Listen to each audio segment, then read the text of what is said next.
Hello everybody, this is Mike Bartles from HEC. This video is a recording of a webinar which took place on September 15th, 2022.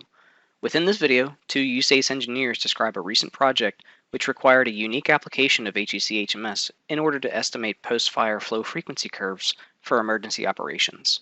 Enjoy! So changes to the precip runoff process following a fire, whether human or naturally caused, can be drastic.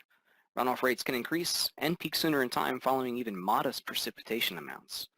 So these changes in runoff rates can also lead to excessive erosion and debris loads which can further compound post-fire recovery efforts.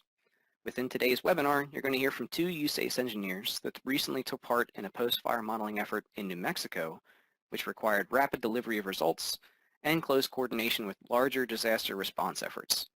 At the end of the presentation, we have dedicated time set aside for discussion and questions. So first up is going to be Jonathan Aubuchon, who is a regional sediment specialist from the Albuquerque district.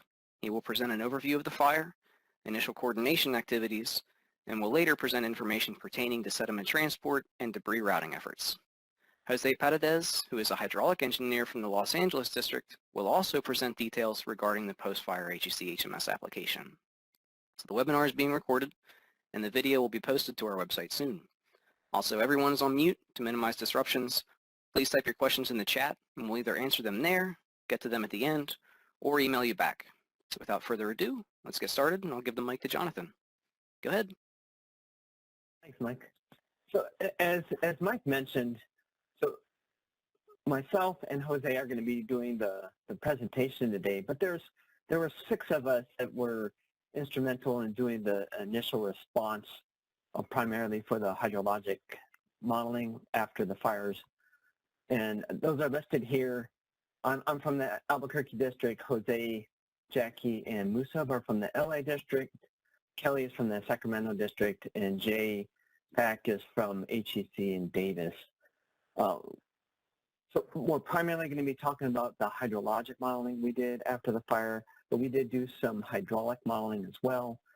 This group that's listed there didn't do it. I'll touch a little bit on that, but I wanted to give credit to that group. That was from the Engineering Research Development Center in Vicksburg, Joseph Guttensen, Julia Zimmerman, and Kate Stabell. They were primarily working on that with others from ERDEC. There were 3 fires in New Mexico that we're talking about today. There were a lot more fires than that. But the two of these, the Hermit's Peak and the Calf Canyon fire, they started out as individual fires, and then the fires kind of merged together, so they're treated as one. And that became the largest fire in New Mexico history, burning over 318,000 acres. The Cook's Peak fire is close to that, and we included it in this effort because both of those fires affected a lot of rural areas in New Mexico and were the reason why we were tasked with having a response so quickly. So these fires began around early to mid-April, and about the end of April, we were tasked by our headquarters to say, hey, we need to have some sort of response. And the reason we were tasked with that is that the Assistant Secretary of the Army right now is Mr. Mike Connor, and he was born and grew up in New Mexico. I say there's a lot of contacts through his career in various levels of government in New Mexico. And so when the fire is going on and we saw how big and expansive it was getting, there was a lot of concern in New Mexico that, okay, this is April and our heavy rainstorm season begins around the end of June, beginning of July. And so there was a lot of concern with major flooding or debris flows. And so the expectation was that these rural communities are going to need help. And so the Corps was asked, hey, can we look at this? So our district was tasked with this because this fire is in our boundary, but it was also tasked with the Engineering Research Development Center in Vicksburg because they have a post-wildfire group that's been going on and looking at things. So as we were talking about this, we realized that these drainages go into 2 of our dams. So the Pecos River is drained by the last 2, the bottom 2 drainages there, and that goes into Santa Rosa Dam. And the other 5 drainages that we looked at go into the Canadian River, and that flows into the Conchas Dam, and that became our segue for why we became involved in this project. So here's just a timeline of what was going on. The red arrows denote something with the fire. Either it began or that's when we got the soil burn severity maps. The blue indicate when the fires went out. And the green are the different interactions we had as we began the hydrology and the hydraulics for this project. Now, as I mentioned earlier, that the concern was these rural communities and their susceptibility to flooding. And so our primary goal was to get some inundation maps out to the community so they would understand the risk. And that our primary goal was to get it to the emergency response folks so they could, if they needed to close roads, they could close roads or keep people out of areas that were susceptible for flooding or debris flow. So as I mentioned before, that usually our heavy intense rainstorm season in the Southwest, which we call the monsoon, it begins around, I usually think about it as 4th of July. This year, it actually occurred in the last week in June. So that was our target. You can see from the timeline that we didn't quite make it, but we were close. So we had an initial auto route inundation mapping at the middle of June, which we provided to the emergency response folks. But our HMS models, the last one was about the middle of June or middle of July, and so shortly thereafter we had inundation mapping from those HMS models. And then we were finally giving it to the general public around the end of July. So why are we concerned with flooding after the wildfire? I mean, so it seems obvious that when the fire goes through, it burns up the canopy, but it does a lot more damage to the watershed itself. So you have the damage to the canopy, which that canopy helps with modulating the rainfall and intercepting it so that we don't get as much runoff. But there's also an organic layer at the bottom, the leaf litter, whatever you want to call it, that also absorbs and intercepts the rainfall. But the soil itself, when the fire goes through, is also affected. And you can see some pictures of high, moderate, and low soil burn severity. So when the fire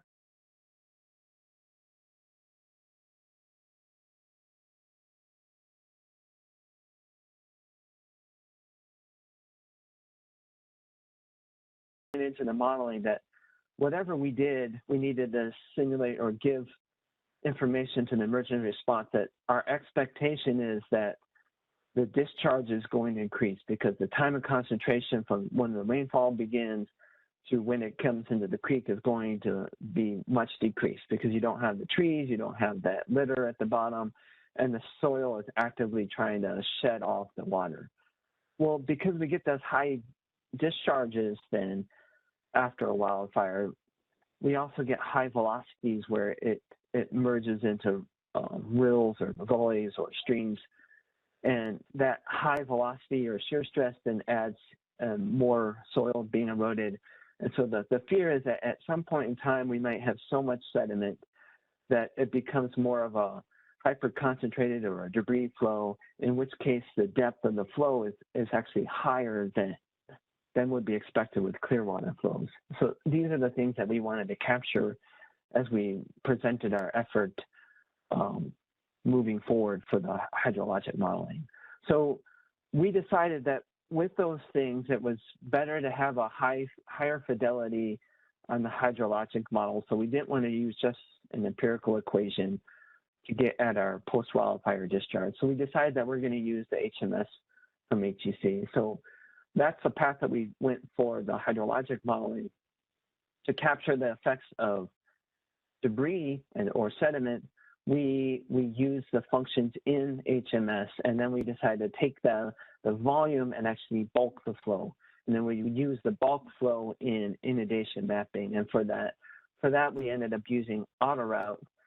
We thought about using RAS, but the sheer number of rural areas. We had 7 watersheds, and there's a countless scores of little communities throughout this whole thing. It would just taken too long for us to get a RAS model built and done. So we went with auto route because it's a rapid inundation tool, and it proved to be really useful for us in this.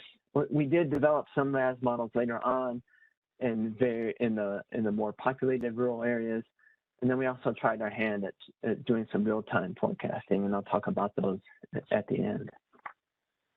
So as Mike alluded to, we're going to go through this stuff. I'll talk a little bit about what we did for the initial auto route and how we came up with some discharge values for that. Then Jose is going to step through how we set up the HMS model and go through the completion of that on the water end. Then I'll add in some description of how we did the debris yield with HMS and how we pulled the peak flow results and gave that to the auto route team for them to do the inundation mapping, and then talk about some next steps that we're hoping to do as well. So the first thing that the task was done, and the result came out about the middle of June, and it was getting some preliminary auto route inundation mapping. And for that, we needed a discharge, and we had several sources that we could go to. So the orange line here, so this is showing the results from one of the watersheds that was modeled. This is the Guyanus Creek. As the orange shows a statistical analysis that was done at that gauge. Now the gauge had over 100 plus years of data, so it's pretty robust. So we looked at that. We also looked at the USGS had done a regression equation for the state of New Mexico. And within this region, they looked at specific regions and they looked at the discharge measurements that were made at several different measurement locations, and they regressed that for drainage area and other attributes. And they came up with these equations. So the equation for this area was applied, and you can see that ends up with a little bit higher discharge than you get from a statistical analysis at the gauge. Now, we also knew that from previous fires in New Mexico, especially one that was just a little bit west and south of here, that we had noticed that the estimate from the regression equation was about 5 to 6 times lower than the actual values that we were seeing in the gauge. So we wanted to bulk that flow up by 5 times. And so that's what this bulk flow was, what was used in the initial auto route modeling. And so just when you're looking at that gauge, at this graph here, just be cognizant that that y-axis is cubic meters per second. It threw me off for a while, but when I looked at it, so like 1,000 cubic meters per second equates to about 35,000 cubic feet per second. So these are large flows that we're estimating for just these tiny little drainages. And so with that, I'll turn it over to Jose to talk about the step through the hydrologic modeling. Thanks, Jonathan. And good morning, everyone, or afternoon, depending on where you are. Again, my name is Jose Paredes, and I'm a hydraulic engineer with the Hydrology and GIS section here in the LA district. So one of the first things we did is we started looking for stream gauge data.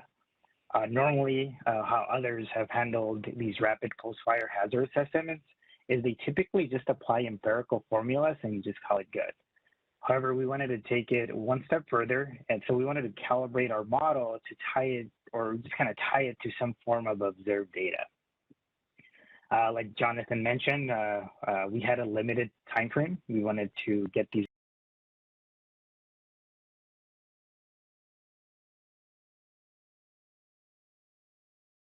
storm events was not an option. So we opted for calibrating our pre-fire HMS models to flow frequency curves. So for this effort, we ended up developing 7 individual HMS models as the watersheds were adjacent to each other, as you can see from the screen on the slide, or the figure on the slide.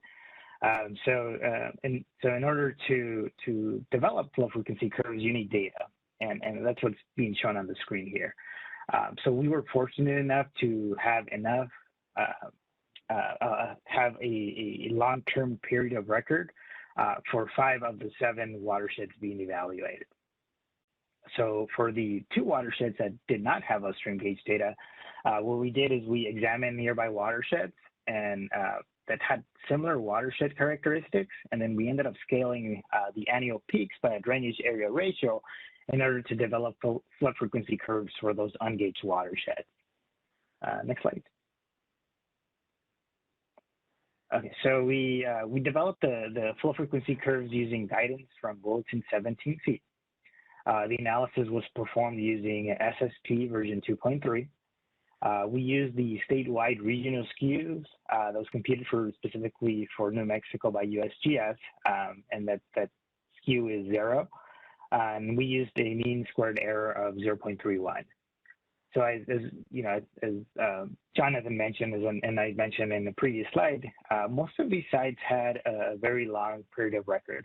So for example, the Gallinas Creek that's shown on the screen here had a period of record of just over 100 years. So this, which is excellent for any watershed in the United States. Next slide. Okay, so now getting into the fun part, the HMS development. So we ended up using HMS version 4.10 beta version. So that was the latest version that was available at the time. So we developed all 7 models using HMS. The watershed drainage area ranged from about 98 to 367 square miles. To delineate the watershed, we downloaded the 10-meter 3-depth USGS terrain data and we ended up burning in the NHD flow lines into the terrain during pre-processing. So we did use the GIS tools with an HMS to delineate the subbasins and reaches. That's probably one of the biggest reasons why these models were set up relatively quickly. So I'm not sure if any of you have used GeoHMS in the past, but the pre-processing and the subbasin delineation took hours using the GIS tools. It would have taken me, a couple of days to do it in GeoHMS. So that was a huge time saver using those tools. The other thing to mention is that we did limit the subbasin's drainage area to 3 square miles. So the reason we did that is because we were using the LA debris yield method to compute the debris yield. So Jonathan will go into more details, but the equation 1 in the LA debris yield method is valid for watersheds up to 3 square miles. So we didn't want to validate that specific limitation, so we kept the drainage area to 3 square miles for that reason. Next slide. Okay, so for the meteorologic model, so we did utilize the hypothetical storms. So we ended up downloading NOAA Atlas 14 precipitation frequency grids. We looked at 5 different frequencies for this study. We looked at the 2, 10, 25, 50, and 100-year frequencies. And we also went with a 6-hour storm duration. So this, of course, New Mexico, this is the semi-arid Southwest. So where storms are typically of short duration, at least during the summer in the monsoon season.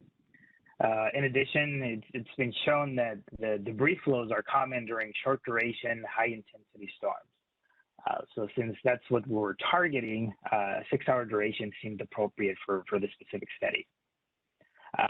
So one of the things that we noticed as we were developing these models and calibrating them is that the model was sensitive to the temporal pattern.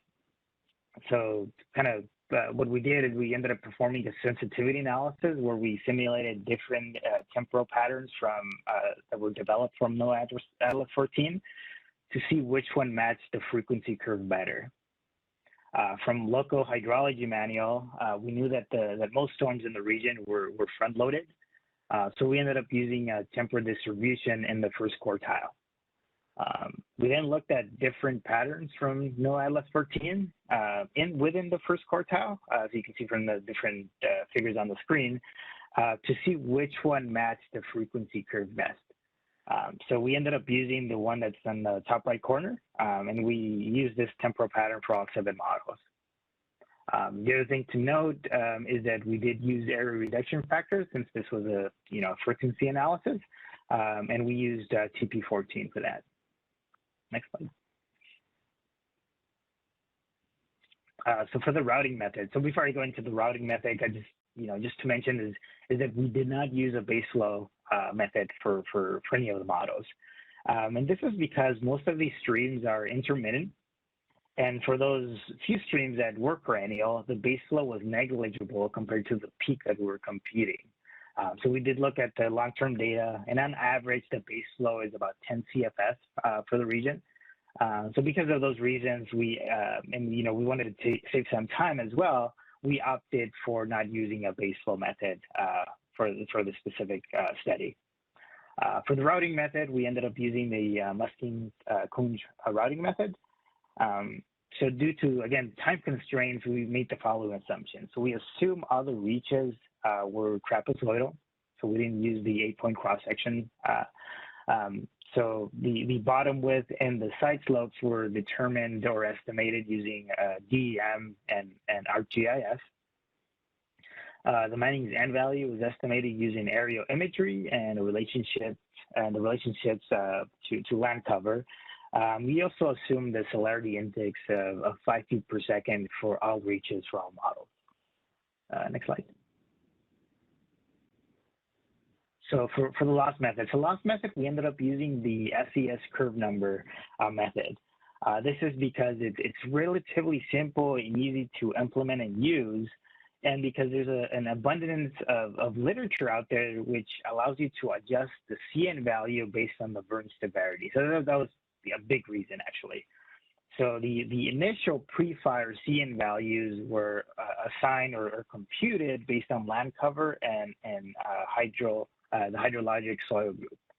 I know I was poo-pooing on HEC-HMS earlier, but HEC-HMS does have a great tool to quickly compute CN grid that hasn't been incorporated with an HMS. So that was another tool that we utilized, and it was extremely a time saver. So don't delete your HEC-HMS just yet. The other thing to mention is that the CN value is considered a lump parameter. So other parameters such as the percent impervious, the canopy, the surface losses were not computed. So we essentially assume that those were all lumped in with the CN value. And again, that's just, fewer parameters for us to compute, calibrate, that you saved us a lot of time at the end. Next slide. Okay, so for the transfer method, we opted and used the SES method. And again, this is because it's very simple to use. There's essentially one parameter that you have to input into HMS, and that's the lag. So the lag is computed using the equation that's shown on the screen. And there's essentially 3 different parameters that you have to compute. It's the longest flow path, the average basin slope, and the CN value, which is ultimately used to compute the maximum potential retention. So the longest flow path and the average basin slope are all easily computed using the tools in HMS. And then the CN value was previously computed using the loss method. So again, less parameters to compute, which saved us a lot of time. The other important thing to note is that if you look at the equation closely, you'll notice that the CN value is inversely proportional to the lag. So why is that important? So that, again, kind of saves us a bit of time, because as the CN value increases, which is what you would expect after a fire, you would have less infiltration. The lag would decrease because of this relationship. So this is what you would expect out in the real world. You would expect the lag to decrease because you're seeing all these higher velocities. So you're not only decreasing the losses, but you're also peaking the unit hydro gap with this lower lag that you're calculating.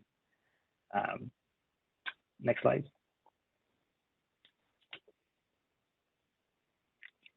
Okay, for the calibration, so the initial pre-fire loss and transfer parameters were within the adjusted those to match the flow frequency curve, as you can see from the screen. So if you were following along, this meant that we only had to adjust a single value to calibrate the model, and that was the curve number. So the HMS pre-fire results are shown by the green points on the plot. And as you can see, the HMS model results match relatively well to the flow frequency curve. So just to kind of give you an idea of how much the CN values were adjusted, on average, the CN values were reduced by about 10% of the initial values that were originally computed. Next slide. Now getting into the fire step. So as I previously mentioned, there are several studies out there that outline methods used to adjust your CN value based on the burn severity. And like I mentioned, that was a big part of why we selected the SES method for the loss and transform method. So we ended up applying a method that was developed by Russell Livingston and others. The method was developed using data from fires that occurred in New Mexico in the early 2000s. So they looked at the Cerro Grande fire and the Long Mesa fire. Next slide. So essentially how it works is the BEAR team, immediately after a fire, will go out there and develop a burn severity map. So we'll take that information. And then one of the first things you have to compute using the burn severity map is you have to compute something called the wildfire hydrologic impact factor, or the WHI. So I would just call it the impact factor moving forward. So what you have to do is you compute that impact factor by computing the percent of subbasin that was severely burned and the percent of the subbasin that was moderately burned. And then you plot it on the graph on the left side, as you can see from the slide. So based on where your subbasin plot, it's either going to be on the blue, orange, or gray shading. That'll give you an impact factor of either severe, moderate, or low. You then take that information and then you basically determine your initial CN ratio using the plot on the right. So just an example there, what's plotted on the screen there, it's all the subbasins within Gallinas. So we took one subbasin that was plotted in the severe area. So that had an initial, a pre-fire CN value of 55.7. Since it had an impact factor of severe, we went up to the severe curve and computed a CN ratio of 1.62. So we adjusted the CN value by we computed the post-fire CN value by multiplying your pre-fire CN value by that factor. So 55.7 becomes 90.2. So that is a significant change. But this area, you're talking about a severely burned part of the subbasin. Next slide.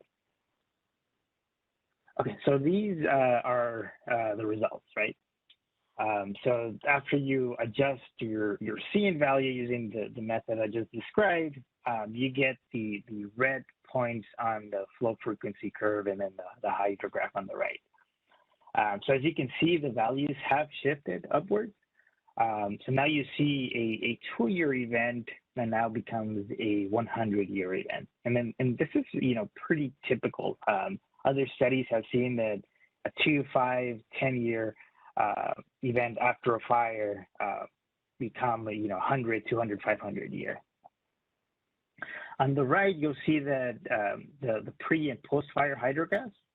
Just kind of a few things to note is that both the volume and the peak have increased, which again is what we would expect to occur. And also note that the lag, since the lag decreased, the peak occurs sooner than the pre-fire conditions, which again is what you would expect. To kind of just recap everything, we adjusted a single value to get our post-fire conditions, and that single value was the curve number. By increasing the curve number, that means you have less infiltration, so therefore you're going to see an increase in volume and an increase in peak. The other thing is, like I mentioned before, since the CN value is inversely proportional to the lag, we see that the peak occurs a lot sooner. And then you also see that the rising and falling limbs have a lot steeper slopes. So, indicate, higher velocities that you can see in the river.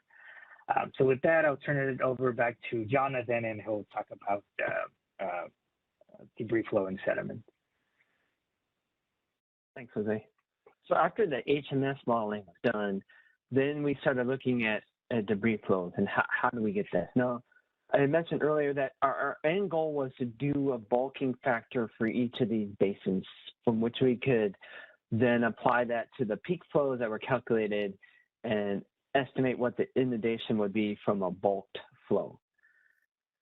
To get at that, so within HMS, there's a variety of equations that we could use for debris yield. They're all empirically based, which is one of the reasons why we went with a 3 square mile sub-basin area. That was our goal, because most of these empirical equations are based on data from relatively smaller drainages, from around 3 square miles and maybe around 12 square miles or something like that.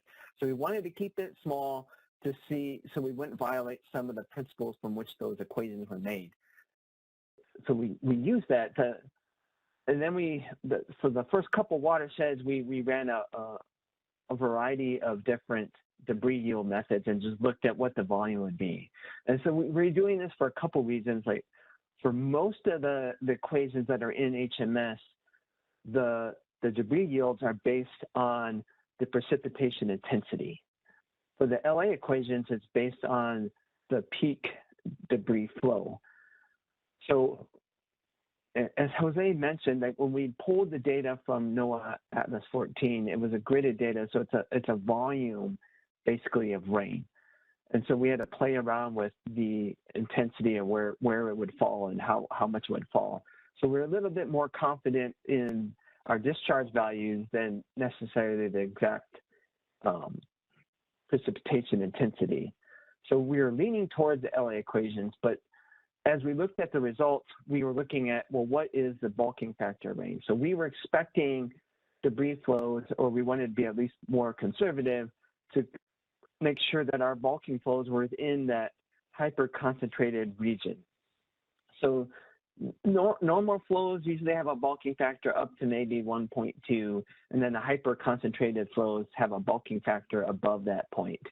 And then once you get into the upper ones, about 1.8 to 2 something, that's more of the debris flows. So we are expecting that, well, to give a more conservative response to these emergency response communities, and so that we can take into account these potential debris flows, we wanted a bulking factor that was over 1.2 and a little bit less probably than 2, because we weren't sure how much of the debris flows we would have and how far they would get.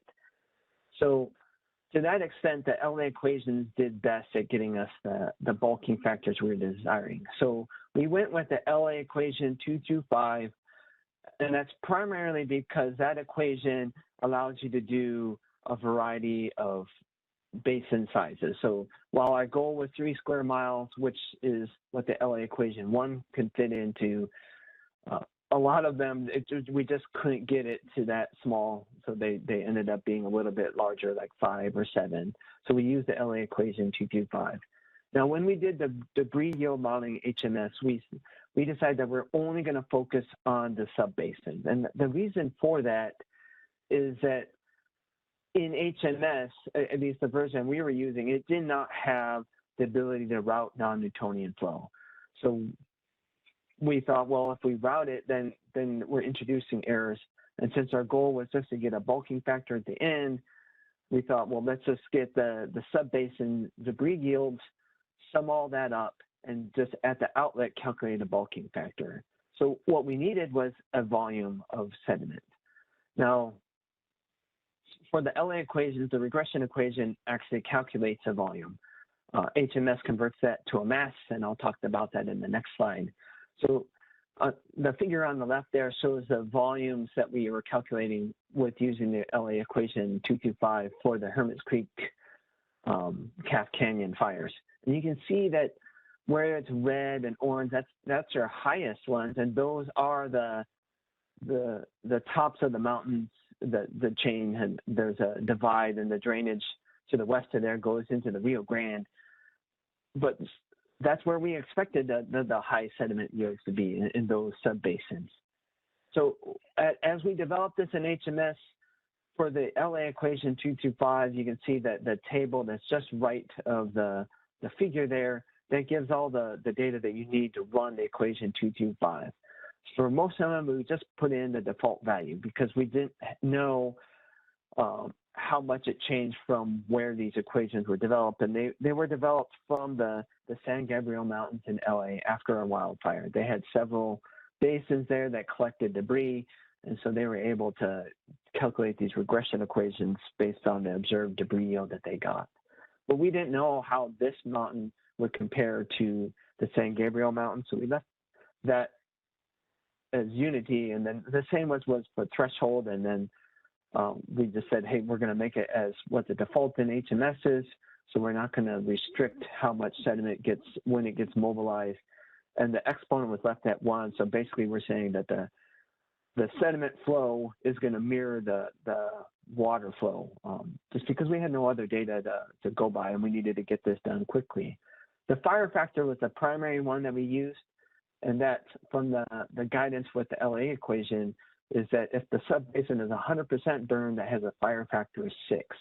If it's none of the subbasin is burned, it has a fire factor of 3. And you can linearly interpolate in between there based on the percent that's burned. Now that percent burn includes the severe, moderate, and low intensity burns, so it's all of it together. So the other factor we need was relief ratio, which is already calculated in HMS. The value needed for this one is in feet per mile, so we did have to do a conversion to get it into the right units. And then the table to the far right shows the results that we had for the upper Mora and the bulking factor for that. So also in the debris yield, when you're doing any sediment in HMS, you do need to have some general data that gets put into it. Because we're just doing the subbasins, we did not need to identify a transport or cohesive potential, so those are just left blank. As I mentioned before, the LA equation 225 calculates a volume of debris, and then HMS converts that to a mass, and it converts it using the unit weight that's entered. So we put in a unit weight of 100, not because that's what we thought was there, but just because it's easier to do the calculations after the fact. We knew that HMS was going to do that, so we just left it all 100. And then when we got the mass results after from HMS, we just converted that by taking this unit weight, the 100, and calculating our volume. We also identified the 4 grade scales for the sediment. So it's just gravel, sand, silt, and clay. And we identified a gradation for each of the 7 watersheds. And this was done primarily to get a value. It doesn't factor into the LA equations calculation of the volume. And since we didn't use it for routing or separating by grain size, we were just taking the whole volume at the end of the watershed. It doesn't really matter, but HMS needs this information. So we said, well, we're going to estimate one for the entire watershed. And we used that. Jose had mentioned the soil database that's what's in the GeoHMS. So I used the soil data that's from NRCS and actually did it within GIS. And within that database is the percent silt, percent sand, percent clay. And then you can get a percent gravel based on looking at the soil textures and if it's stony or gravel or crabbly. And so that's how we estimated based on each of the watersheds was just an average for that watershed. So that was how we did the debris yield. But we also wanted to get a final inundation map from our hydraulic model that was set up for this, and that was auto-route. And so we did an initial one that was just based on bulking, the regression equation, discharge. But now we have peak discharges from our HMS. And so we still use the NHD flow lines, which is what the auto route team had based their model on. And so for each of these lines, you can see what's shown as the Sapelo watershed, and it has different colored line segments. So each color of those line segments reflects one area that we got a peak flow for. And so in HMS, there's a variety of inputs coming into that line. So we just took where does it get to be the highest, which was usually the downstream end. And sometimes that was a sub-basin plus a reach that we had to add together to get to that peak flow. But that we put together that in a GIS attribute table and sent that to the ERDIC team for them to run the final auto route. And so we gave the 10, the 50, and the 100-year peak flows for each of those line segments. And then the auto route team ran that as a steady state normal depth flow and gave us back an inundation mapping. So a little bit more about auto route. It is not as robust as RAS, but it is very quick. And so it does have to have underlying elevation data. So we use the 10-meter DEM for this as well.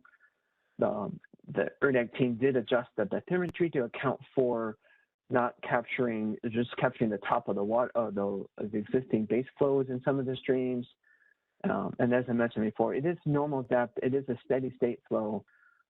And that the table on the right there shows us the range of peak flows that we were putting or giving to the auto route team. And so this is a result in one of the areas that we got for our inundation mapping. This is a little bit upstream of the city of Las Vegas, UNESCO, which is the largest area in the burn watershed areas that we are modeling. And I showed this to present this area just to show a couple of different things. One, in this area, the inundation map looks relatively good. We ended up doing a RAS model for this same area later on, and it had very similar results. There's a couple of things that auto route just can't do. We were using 10-meter DEMs, and you can see that there's the Peterson Reservoir, and the flow goes right through it. But there's actually a small ditch that goes along the outside of it, and a 10-meter DEM is just not going to capture that. So you'd have to spend a lot of time modifying the terrain, and we didn't want to do that. So you just have to use some judgment when you're looking at the results and say, hey, does that make sense? What is the assumption that go into this when you're looking at the data? But overall, it did really well for us. And we had to convey like, hey, this is not absolute, but this just gives you an idea of where your risk runs. So some of the steps that we're looking at now. So as we talk through that, you get a sense that we had a limited time frame, and we chose where do we want to go. So that there's obviously you could get more complex in the modeling, or you could go even more simple. And so that's the whole intent with this multi-tier approach. So you could keep it really simple and just do spreadsheets, and then make some adjustments on the infiltration and adjust that Q from basically some empirical equation or using the rational equation or something like that. Or you could do something in between. And so like our hydraulic model, we would probably capture auto route maybe in that tier 2. It helped us speed things up and get it into the time frame that we needed. If we had more time and more money, maybe we would go a little bit more in depth on our HMS, and maybe, as Jose mentioned, do the pre-calibration using 4 or 5 storms. Now that we've gone through most of our monsoon season, we could probably do the same with the post-wildfire. It's just that all takes time. And if you run non-Newtonian flows, whether in HMS or in RAS, that also takes time. So it's just a matter of time and how much funding you have as to where you line up in these tiers. But that's something we're trying to look at, is that maybe we don't have to go all the way to the most robust and time-extensive model. Maybe there's in between in there. So some of the other things that we're looking at doing is, for this specific post-wildfire effort, is to working with HEC to document how do we do all the steps to get to our hydrologic modeling, and then just screen capturing those and putting them into a document that can be used and shared by everybody. This is envisioned to be a living document, so we'll capture what we did for this model, but as changes come and HMS increases and has more enhancements, or we get more understanding of the post-wildfire environment, we'll need to change that document. JPAC and others at HEC are looking at developing some hydrologic modeling that's specifically geared towards the post-wildfire environment. And then we'll have to work with HMS over the years to come to say, hey, these are some things that could really enhance or streamline the post-wildfire modeling process. And Jose had mentioned, like, one example of that would be potentially using the land covered database that right now he used that in HEC-HMS to calculate a curve number. Well, if we could do that in HMS, it would probably make things a little bit faster. So those are things that we're going to do, or that we're looking at doing. The other is just collecting post-wildfire data. Mike had mentioned at the very beginning that this was a interagency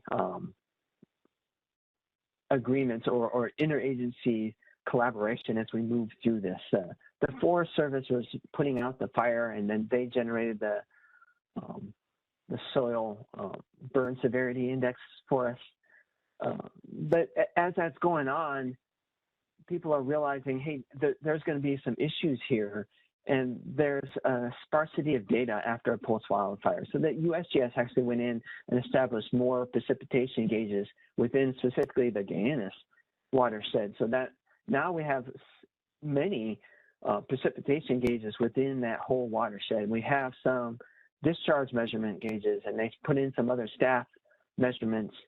And I know the Forest Service has also put in some additional E-gauges and also videos to kind of capture debris flows. And then they're working with the debris flow group at the USGS up in Denver to try to capture some stuff on the Guyanus Creek. So we're hoping to tie in some additional data collection in these watersheds so we can get a good data set to kind of advance the science behind this post-wildfire.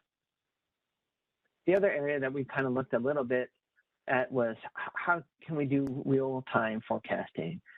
And so specifically for the Guyanus watershed we looked at, we had initially thought, well, we could put the HMS models and whatever RAS models we developed into the SWIMS that was developed for the Pecos River.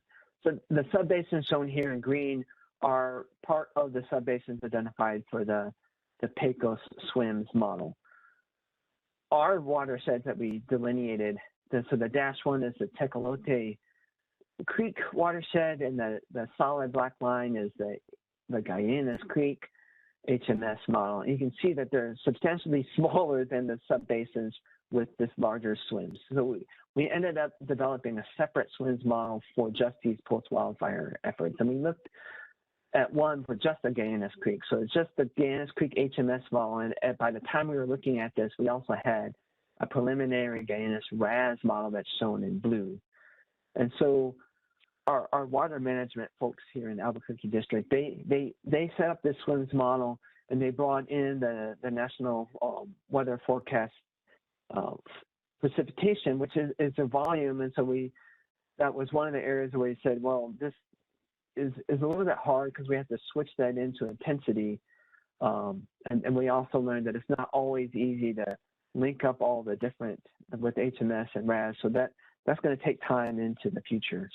And so we're still working on that, and hopefully we'll get to the point where we get better at doing that. Some other steps that we're talking about is how do we develop uncertainty bands? So there's a lot of uncertainty with what are the data collection that's used for the hydrologic modeling or the hydraulic modeling. There's uncertainty with the hydrologic modeling, the sediment yield, the hydraulic modeling, and all of that has to be captured together when you give an inundation mapping to the emergency response community, saying, hey, here's a map, but there's some uncertainty with this. And one example is working with the LA district, they noticed that on some of their debris yield modeling that where the flow goes is highly dependent on which culvert gets clogged and which bridge gets clogged. And that's not something you can easily mimic in hydraulic or hydrologic modeling. And so we need to convey that level of uncertainty to the communities. And so with that, I'll turn it over to questions. Just leave you with two pictures here. The top right one is a picture from the Gannis Creek watershed showing the burn area. You notice that there's some green trees near the bottom, but the entire top of that drainage is burned. And the bottom is from the Sapelo watershed. So this is the Sapelo River. Myself and a few other colleagues, we happen to be out looking at some of the sites in the burn area, and it just rained very intensely for us around the middle of August. Now, we've had about 6 weeks of rain off and on, and so this intense rainstorm that lasted maybe at most half an hour generated this flow that we were planning to cross this bridge to go to St. Ignacio, New Mexico. We saw this and just said, well, we can enjoy and see the peak flow as it comes through. So with that, I'll turn it over to Mike for questions. Thank you, guys. Awesome presentation. While you guys are presenting over here, the HMS team is like, man, we got to do a better job getting curve numbers, getting curve number grids, that utility being put into HMS so we can officially retire GeoHMS. I think Matt has some post-traumatic stress from dealing with GeoHMS questions for a decade longer than any of us, but very, very good presentation. Please enter your questions in the chat. We got one here from Beta. Ask you guys, how many days, weeks, months after fire is considered as a post-fire event? So looking at soil and canopy characteristics. So that is a good question, and one that I have often as well. It's a difficult question to answer, but it normally takes between 5 to 10 years for a watershed to recover. So obviously the watershed is at risk immediately after a storm, and it'll start recovering as soon as you get a little bit of rain. So we do like rain. What we don't like is high intensity, short duration rains, which can cause those debris flows. So as soon as we start getting some rain, you'll start some of the hydrophobic soils will start running off. But you're essentially at risk. Let's say about 5 years, with the highest risks occurring, immediately after a fire. Just to add on to that, there was a watershed in New Mexico that was burned in 2011. And the largest flood that was experienced didn't occur until 2013, and it caused massive damage to that whole watershed. So it takes years, as Jose said. Yeah, I know there's a lot of considerations that go into that as well, like if there's any mechanical mixing of the soil, if there's constant rainfall that doesn't cause damage, right, can cause vegetation to regrow, how bad was the burn? There's all sorts of pretty heavy considerations. And so a lot of really good ongoing research being conducted by colleagues at ERDIC at the Desert Research Institute. I'm going to give a major shout out to them as well. Trying to quantify how long after a fire is it considered affected, or whether the watershed ever fully responds back to the way that it once did. It's an ongoing research topic for sure. So I got back to Dan, just for everybody's sake. Yes, we will post this presentation online. Definitely want to record it for posterity's sake. Got some other questions here. How do you determine the severity of the burn? Typically done by the BEAR team. I don't know, you guys have more insight on how they determine whether it's moderate, severe, or low severity? We got it from the BEAR teams. They do some, they're flying aerial photography, and they also have satellites going over, so they're getting the reflectance off of the fire. So they're using that. Plus, they had a team, at least for the Hermits Creek Calf Canyon, they had a team on the ground that was ground truthing the degree of that the soil was burned. So all of those went into developing the soil burn severity maps. Gotcha. Got another one from Ethan here. What would you guess is the time frame before we have a version 1.0 of the SOP for this to apply to a subbasin not in the Southwest? I know you guys have been recently discussing that as well in timeframes. You want to answer that one?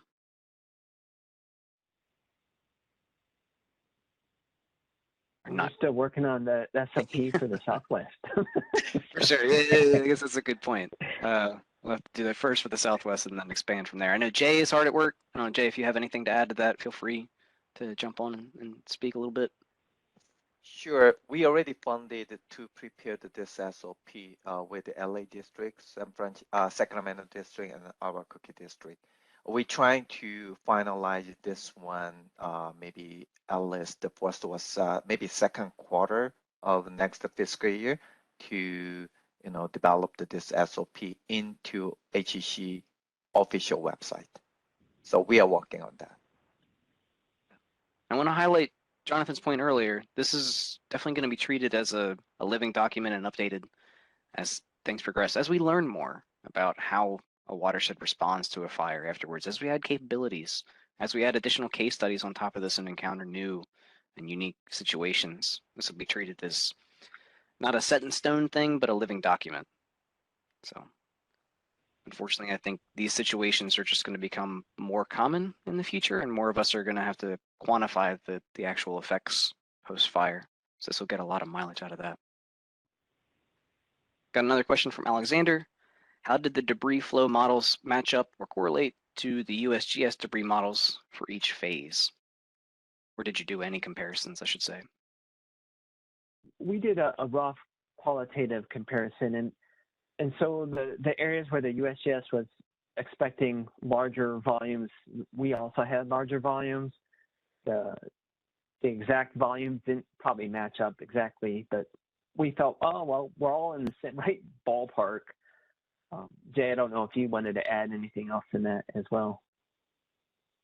Okay, just the background, even HEC-HMS right now, 5 debris yield method, including 2 USGS method. One of them is long-term, the other one is short-term.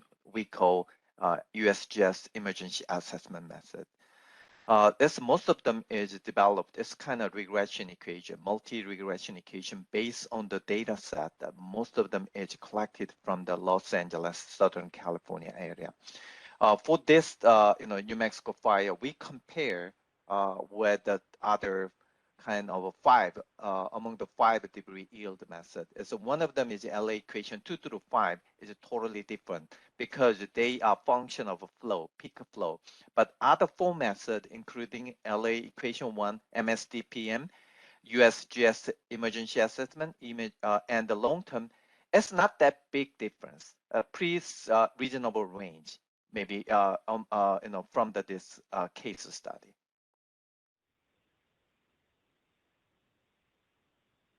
Gotcha. All right, we got some more questions coming in. How about we do one more, and then we'll wrap up with some closing comments, and then we'll communicate with everybody else and answer all your questions on emails afterwards.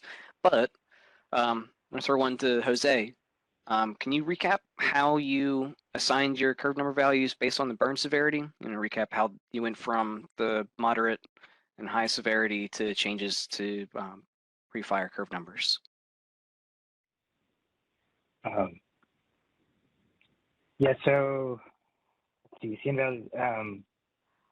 we can go back to that slide, but it's based on a study that was done by Livingston.